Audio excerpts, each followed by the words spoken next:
Aksum, the ancient African empire of gold, obelisks, and an ark legend.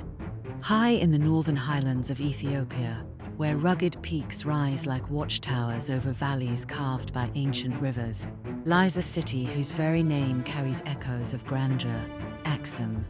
Today, it is a quiet place, its streets lined with modest homes and weathered stones. But once, this was the beating heart of an African empire, a kingdom of gold, of towering monuments, and of legends so enduring they still inspire awe across the world. The story of Aksum begins over 2,000 years ago, in a fertile plateau where trade routes converged.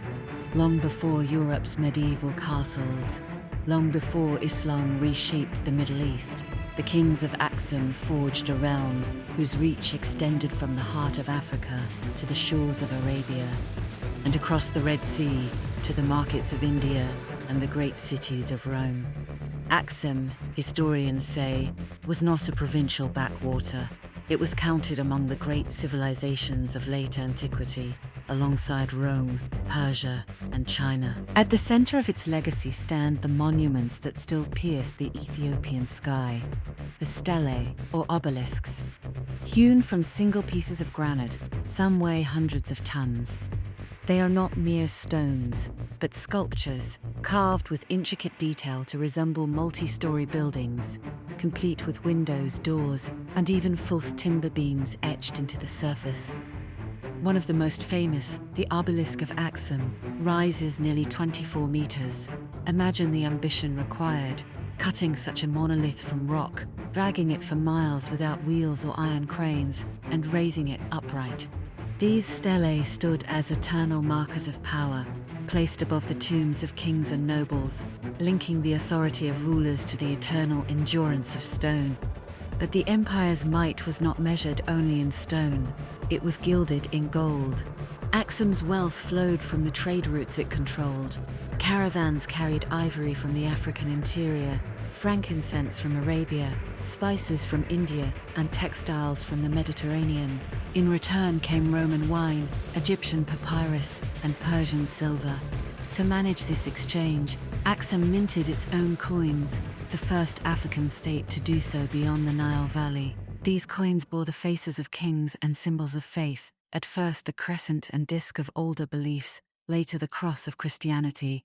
They remain some of the clearest testaments to the sophistication of Aksum's economy and its place in global commerce. Aksum was not just a trading empire, it was a spiritual one. In the 4th century, during the reign of King Izana, Aksum became one of the first great kingdoms to adopt Christianity as a state religion. Missionaries from the eastern Mediterranean brought the faith, and Izana proclaimed it across his empire. Inscriptions carved in stone record his victories and his devotion, written in Ge'ez, the ancient language of Ethiopia, but also in Greek and Sabian, a reminder of the kingdom's cosmopolitan reach. From that moment, Ethiopia's Christian identity was sealed, a legacy that endures to this very day. And yet, Aksum's story is bound to a legend even more extraordinary. For within the city stands the Church of Our Lady Mary of Zion. Local tradition holds that here, in a small chapel guarded by a single devoted monk, lies the holiest relic of the Hebrew Bible, the Ark of the Covenant.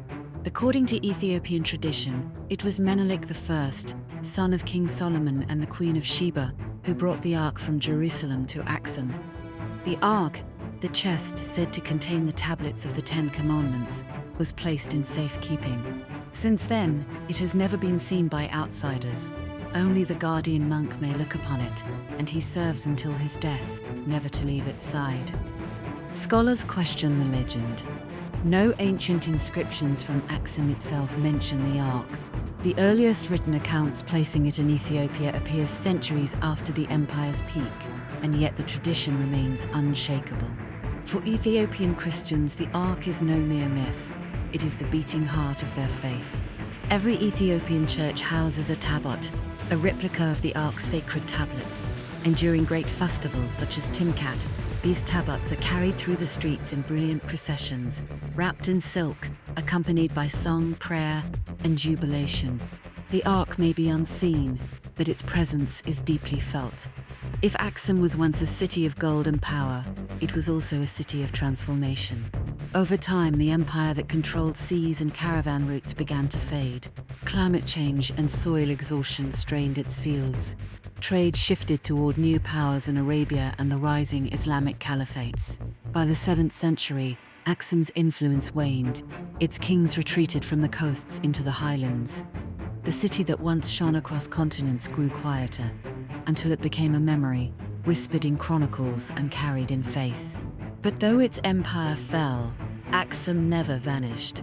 Its stones still rise, its coins still glimmer, its churches still echo with hymns and gayas. And the legend of the Ark ensures that Aksum is not remembered only as a kingdom of the past, but as a place where the earthly and the divine meet. Today, as the sun sets across the Ethiopian plateau, the great stelae cast their long shadows across the ground. They stand like sentinels of time, witnesses to a civilization that once commanded gold, carved mountains into monuments, and tied its destiny to a relic of heaven. Aksum is more than ruins. It is a crossroads of history, myth, and faith.